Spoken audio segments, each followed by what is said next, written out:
Good morning. Let's start with prayer. Please bow your heart with me.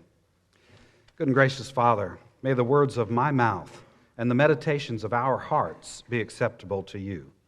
Amen. Our gospel passage this morning is sometimes referred to as the slaughter of the innocents, because King Herod ordered all the male children in and around Bethlehem who were 2 years of age or younger to be killed. The passage has inspired several artists to paint depictions of the slaughter. One of the most famous such paintings is entitled "The Massacre of the Innocents" by Cornelius van Haarlem. My wife Ann and I saw that painting in the Rijksmuseum in Amsterdam a few years ago. I'd show you a picture of the painting, but it includes quite a bit of nudity, and the anguish on the faces of the children and their parents is rather horrifying. You see, as we read in our gospel lesson today about 3 of Joseph's 4 dreams, we realize that at the same time, people were living through a nightmare. So let's spend a few minutes thinking about Herod's murderous heart. Our gospel lesson this morning starts at verse 13, but to put it into context, let's start at the beginning of chapter 2. Matthew says, "In the time of King Herod, after Jesus was born in Bethlehem of Judea, wise men from the east came to Jerusalem, asking, 'Where is the child who has been born King of the Jews? For we observed his star at its rising, and have come to pay him homage.' When King Herod heard this, he was frightened." Now, this is King Herod, also known as Herod the Great.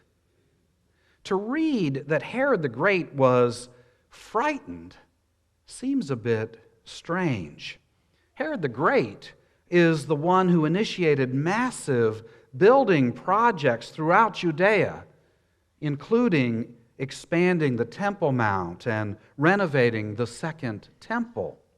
He built Caesarea Maritima, which was a huge port on the Mediterranean Sea. He built the fortress at Masada, and he built the Herodium, in which he literally moved a mountain. His father had been appointed as a Roman king over Judea by Julius Caesar. Herod's father appointed Herod as the first governor over Galilee when he was just 25 years old. Herod gained favor with Julius Caesar because he was so good at extracting taxes from the people of Judea and sending the money to Rome.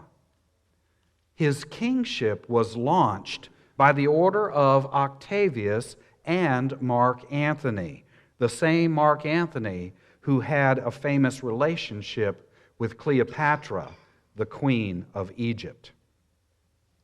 So, you would think that Herod the Great would be more self-confident than afraid. But several years before Jesus was born, Herod had already fled for his life during a Parthian invasion of Palestine. He retreated to Rome and lived there for 3 years until Roman soldiers could retake the area and push the Parthians back out of Herod's vassal kingdom. The thing to understand is that the Parthians were from the east, in what is now Iran, Iraq, and Turkey. In other words, they were Persian. And so were the wise men from the east who had come searching for Jesus. You see, Magi from Persia and Media were known as shrewd political advisors. Various kings frequently consulted with these wise men because of their skills in interpreting omens and signs and stars. We see this in the book of Esther, chapter 1, verses 13 and 14. Then the king consulted the sages who knew the times, for this was the king's procedure toward all who were versed in law and custom. And those next to him were the 7 officials of Persia and Media who had access to the king and sat first in the kingdom.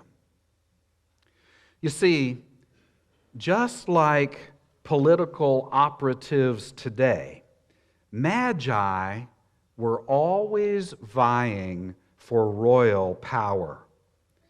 They were not kings themselves, but they were very well connected and used their access to forge relationships with those kings who they thought were likely to become the most dominant rulers. So when the wise men came to visit Herod and ask, "Where is the next king?" Herod was afraid that his kingdom may be threatened again. These magi might have represented a new, more powerful ally. So this little Caesar, who had grand plans to become as powerful as possible, was afraid. And as a result, he ordered the slaughter of the innocents. And look at our gospel passage for this morning, verse 13. Now after the wise men had left, an angel of the Lord appeared to Joseph in a dream and said, "Get up, take the child and his mother, and flee to Egypt, and remain there until I tell you. For Herod is about to search for the child to destroy him." And the question we might ask is, why Egypt? Well, there are 4 reasons. First, Egypt was outside of Herod's rule. In fact, his influence stopped at the Egyptian border. You see, after Julius Caesar died, Mark Antony began expanding the Roman Empire. He pushed beyond Herod's territory into Syria. But at the same time, Mark Antony began his romantic relationship with Cleopatra. She wanted to take possession of the promised